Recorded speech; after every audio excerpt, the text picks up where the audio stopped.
Chicos, ¿cómo andan? Buen día. Ellos son resis de la residencia de Chaco y como están rotando acá, vinieron y se acercaron a darlo presencial. Así que, nada, queremos agradecerles la posibilidad de que una resi del interior venga a disertar presencialmente a Buenos Aires. Ahora sí, ya podemos arrancar. Hola, buenos días a todos. Para empezar, queremos agradecer también la invitación y el espacio a la organización.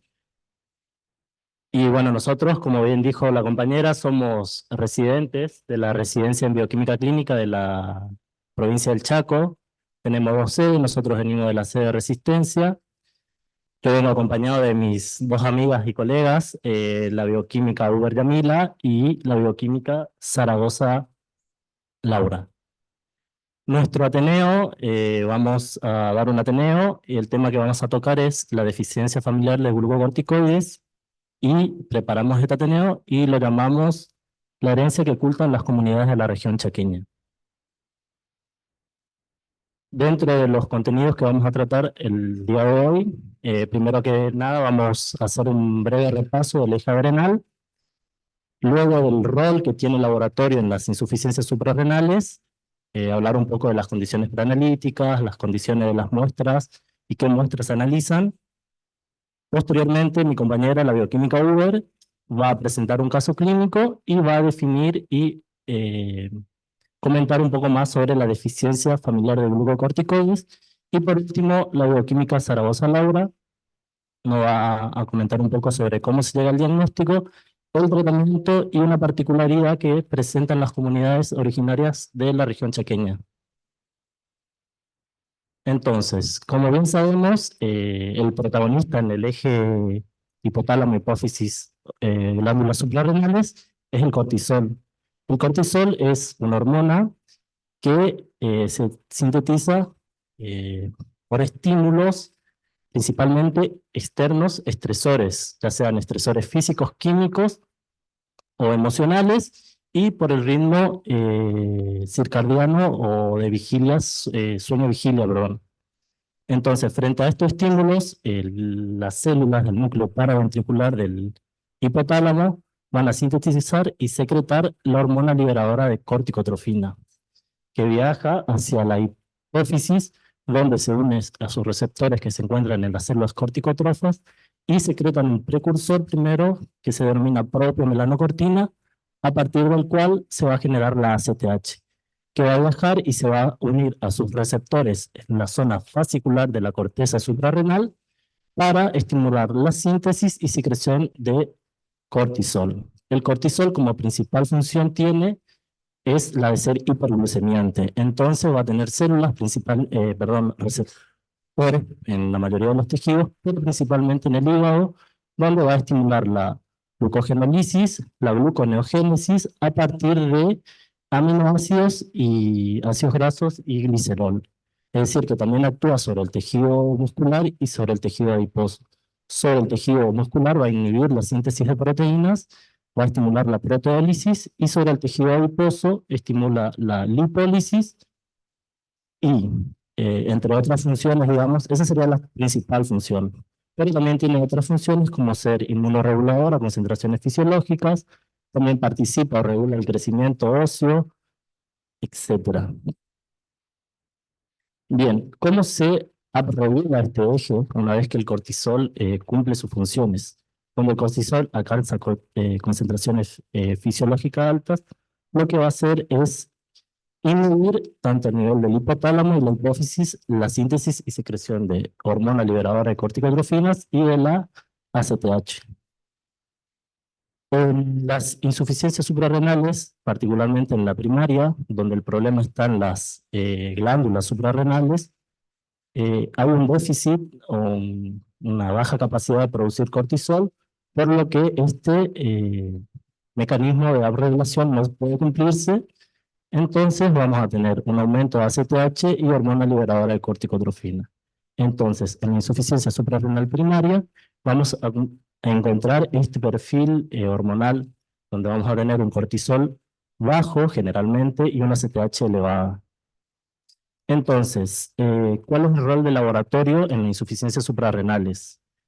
Como bien sabido, el cortisol puede dosarse en 3 muestras: orina, saliva y lo que se denomina cortisol basal o matinal, que es el cortisol que se dosa en suero y que se toma a las 8 de la mañana. Entonces, en la insuficiencia suprarrenal, como queremos ver un déficit hormonal, lo que vamos a utilizar principalmente es el cortisol sérico o basal, porque a las 8 de la mañana y por el ritmo circadiano de secreción de las hormonas, sabemos que entre las 6 y 9 de la mañana ocurre el pico máximo de secreción del cortisol.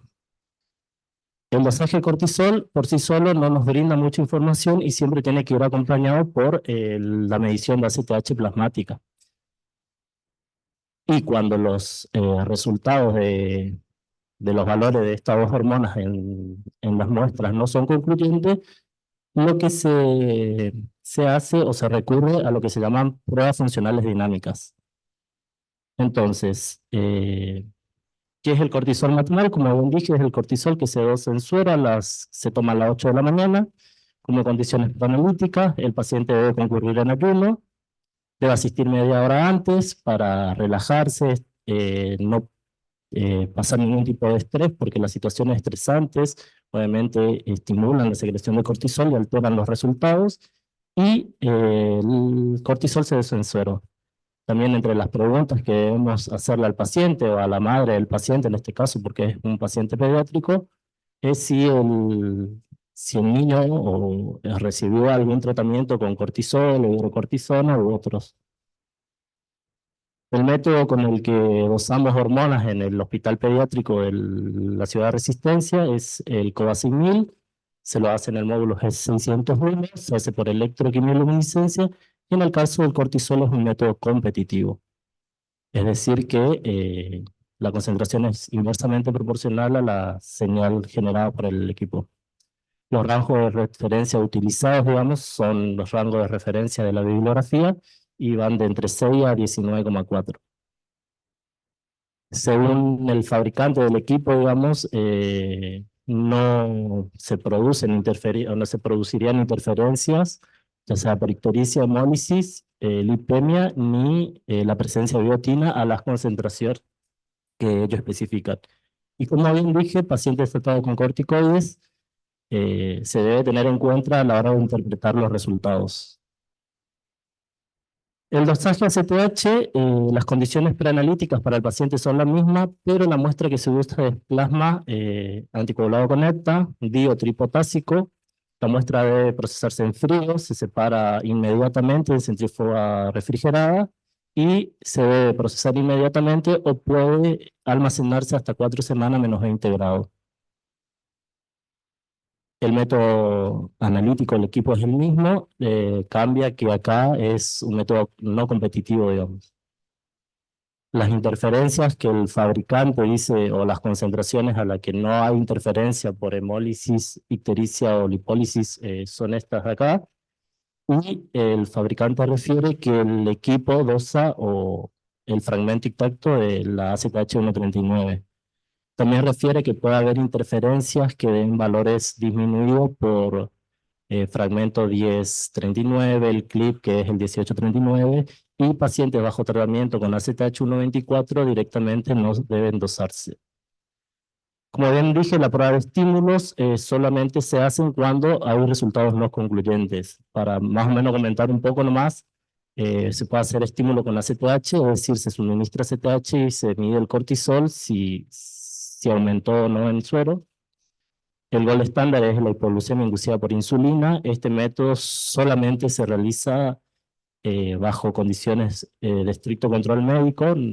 De hecho, no está, si es posible, no se lo hace, digamos, y sirve para, al ser la hipoglucemia un estresor, va a estimular tanto la hipófisis hipotálamo como el cortisol.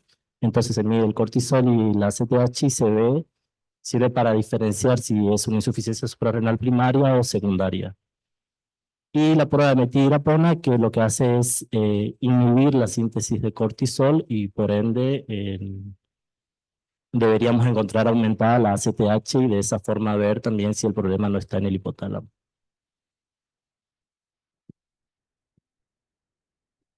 Bueno, yo voy a comenzar con el caso clínico, que se trata de David. David tiene 3 meses de edad, es oriundo de la ciudad de Puerto Tirol, que es una ciudad que se encuentra a 22 kilómetros de la ciudad de Resistencia.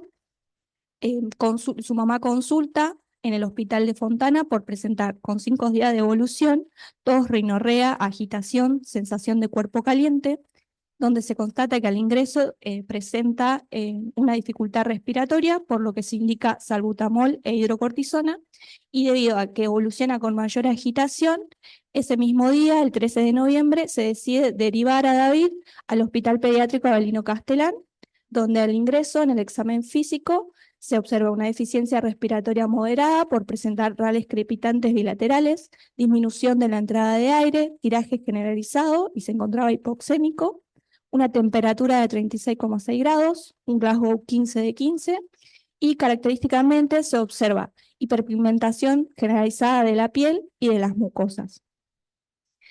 Con todo esto, la impresión diagnóstica a la que se llega es neumonía con bronquitis obstructiva.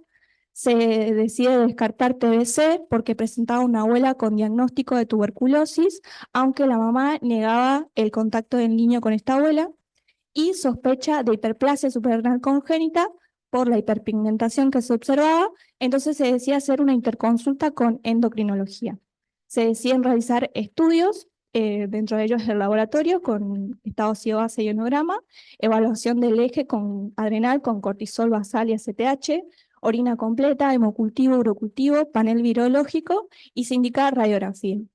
Las indicaciones fueron oxígeno por máscara, broncodilatadores, ceftriaxona e hidrocortisona. Entonces, el día 15 de noviembre se obtiene este laboratorio, donde podemos ver, y teniendo en cuenta que la muestra de sangre capilar, un estado ácido base y un ionograma con valores sin alteraciones clínicamente significativas, una glucemia de 144 miligramos por decilitro, la asignamos al tratamiento con hidrocortisona, y este perfil del eje adrenal con una CTH dentro del rango de referencia y un cortisol marcadamente elevado. Con estos valores y con esta clínica, el servicio de endocrinología evalúa primero la pesquisa neonatal, donde se constata que era normal, es decir, el valor de 17-hidroxiprogesterona dentro de los valores normales. Y con esto ellos piensan, sospechan de deficiencia familiar de glucocorticoides. El servicio decide repetir las hormonas luego de 15 días de haber abandonado el tratamiento con glucocorticoides. Entonces, al 6º día de internación, David ya presentaba un buen estado general, afebril sin dificultad respiratoria, buena saturación respirando aire ambiental, con urocultivo, hemocultivo y baciloscopía negativa. Se decide el egreso hospitalario con control y tratamiento ambulatorio, y le dijeron a la mamá que vuelva a repetirse las hormonas a los 15 días. Entonces, 15 días después, el 5 de diciembre, se obtiene este perfil hormonal con ACTH mayor al límite de detección del equipo, es decir, mayor a 2000 picogramos por mililitro, un cortisol por debajo del rango de referencia de 1,5 microgramos por decilitro y sin alteraciones en el ionograma. Entonces, con estos valores y la clínica, endocrinología realiza el diagnóstico de deficiencia familiar de glucocorticoides. Entonces ahora le vamos a contar por qué el servicio de endocrinología es una de las principales enfermedades de las cuales sospecha y qué es la deficiencia familiar de glucocorticoides. La deficiencia familiar de glucocorticoides es un trastorno raro, autosómico recesivo, caracterizado por la deficiencia aislada de glucocorticoide con actividad mineralocorticoide frecuentemente normal. Y esto se debe a la resistencia de la acción de la CTH sobre la corteza suprarrenal, y que se caracteriza por niveles de cortisol plasmáticos bajos y ACTH marcadamente elevada. La actividad mineralocorticoide normal, es decir, la aldosterona, se encuentra regulada por otros mecanismos, como es el sistema renina-angiotensina-aldosterona, y es por eso que en este caso no se encuentra normal. pero en algunos casos puede estar levemente disminuido la actividad mineralocorticoidea debido a que la función de la ACTH sobre la corteza suprarrenal no solamente es estimular el aumento de cortisol, sino también estimular el desarrollo de la glándula. Entonces, en algunos casos, en algunos niños se puede encontrar una glándula atrofiada. Entonces, como causa, dije que es una enfermedad autosómica recesiva. Uno de los primeros genes que se encontró asociado a esta enfermedad es el gen que codifica para la proteína del receptor de la ACTH, que es el receptor de melanocortina tipo 2. Luego se encontró otro gen asociado, que es el gen de la proteína accesoria a este receptor, que se encarga del correcto plegamiento del receptor en el retículo endoplásmico, la translocación a la membrana de la célula y su correcto funcionamiento. Si bien estos dos genes explican perfectamente la clínica, solo pueden explicar alrededor de un 50% de los casos de deficiencia familiar de glucocorticoide. Y al día de hoy se conocen muchos otros genes implicados en esta enfermedad.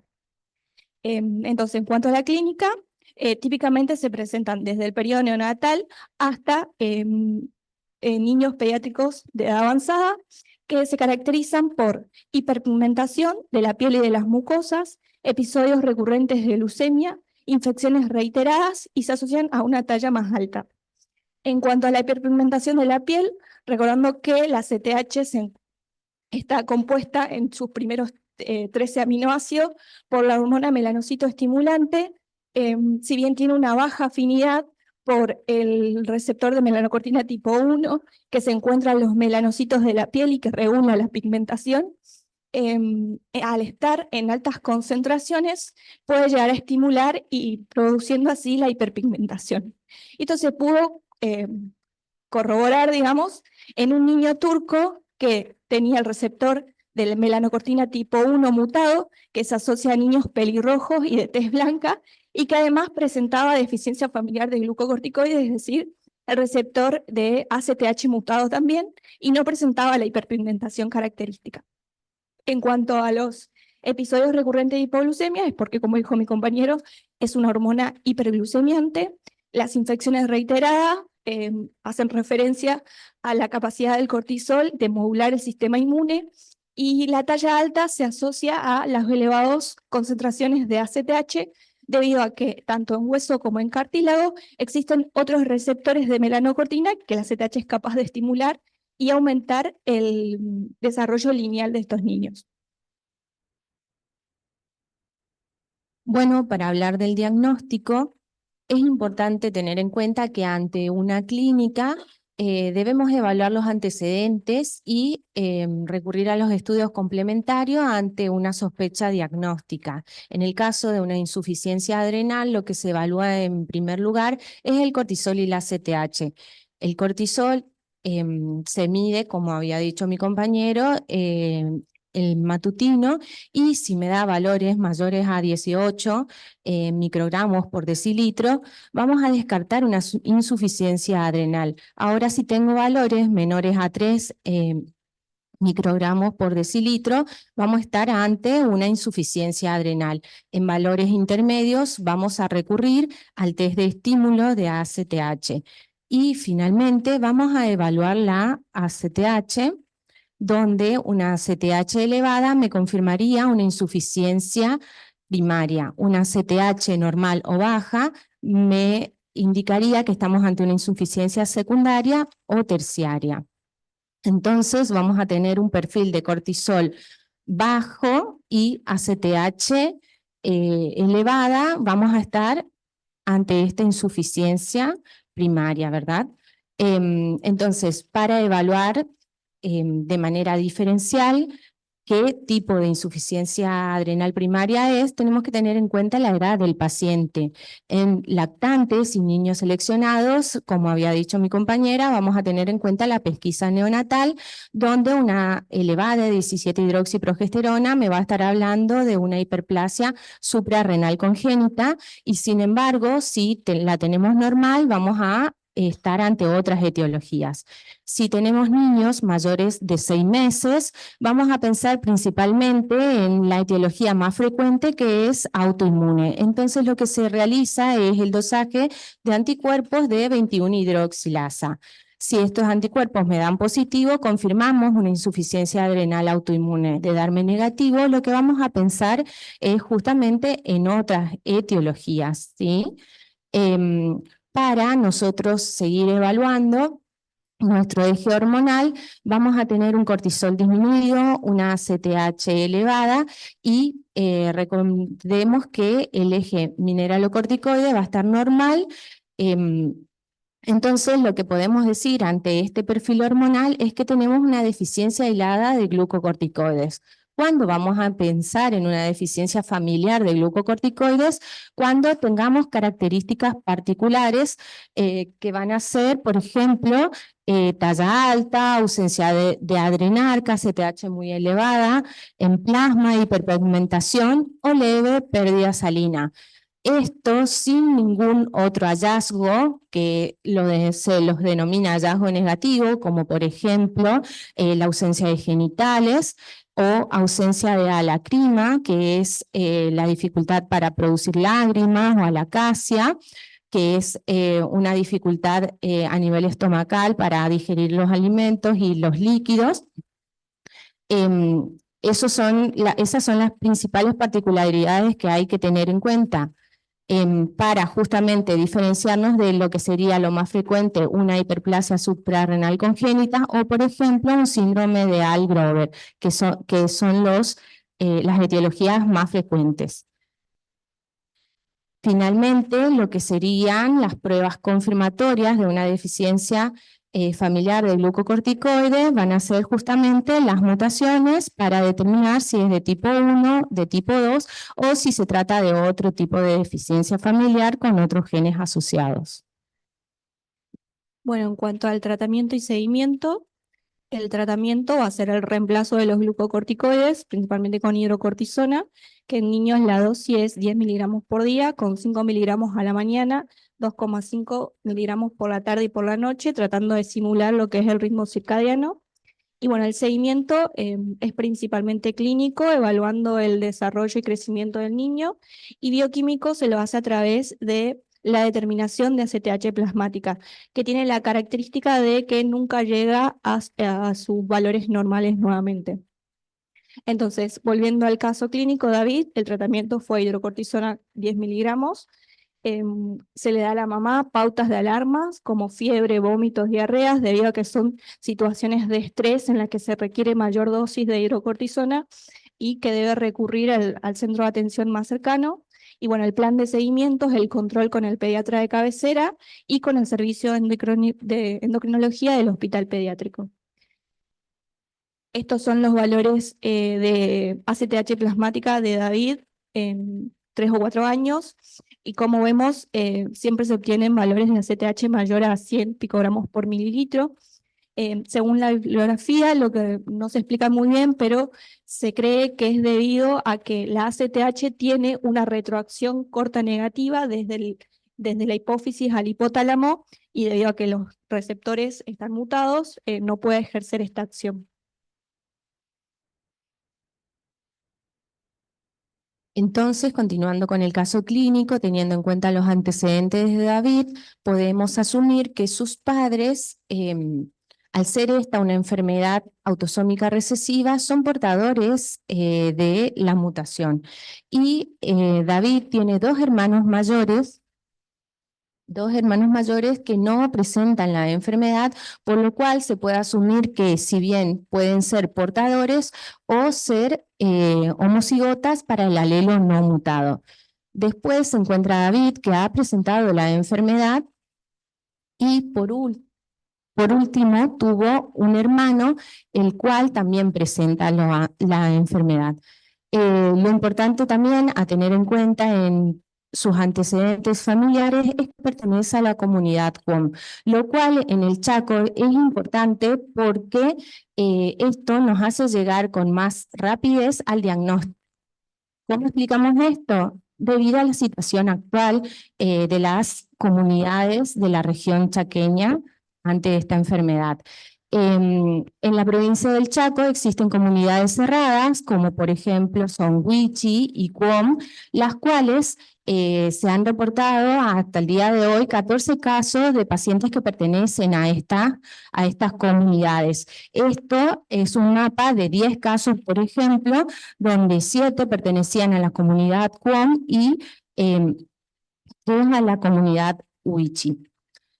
Se han estudiado 2 casos de manera genética y se ha hallado que en ambas comunidades, tanto Cuom como Huichi, la mutación en ambas etnias pertenecía a la proteína accesoria, donde lo que ocurre es que a nivel de ADN se sustituyó una guanina por una adenina en el cromosoma 21 en la sección o en el brazo corto, en el brazo largo, perdón, 22, en la posición 22. Y esto produce una proteína que va a ser la proteína justamente accesoria, que va a tener en su posición 15, en lugar de un glutamato, una lisina. Esta mutación se estudió in silico, y eso significa que no es ni in vivo ni in vitro, sino por un software que produjo una proteína que era justamente, que no cumplía su acción, ¿sí? Entonces, por eso se tuvo en cuenta esta mutación y se la tiene como responsable de esta enfermedad en estas etnias. Dentro de las conclusiones podemos decir que la determinación de cortisol y ACTH son fundamentales para evaluar alteraciones en el eje adrenal. Como bioquímicos debemos tener presente las condiciones preanalíticas, la metodología e interferencias que se producen en los ensayos utilizados en el laboratorio para la interpretación y validación de los resultados. La deficiencia familiar de glucocorticoides se considera como una enfermedad rara, poco frecuente. Sin embargo, en nuestra región existen comunidades cerradas con una mayor incidencia debido a las altas posibilidades de consanguinidad. Por esto, la deficiencia familiar de glucocorticoides no debe dejar de considerarse parte del diagnóstico diferencial de la insuficiencia suprarrenal en los pacientes pediátricos. Finalmente, la deficiencia familiar de glucocorticoides es una enfermedad fácilmente tratable que, de lo contrario, puede conducir a una discapacidad mental grave o incluso ser fatal. Más se debe asegurar la adherencia a tratamiento y los controles necesarios de estos pacientes. Esta es la bibliografía y este es nuestro equipo. Muchas gracias.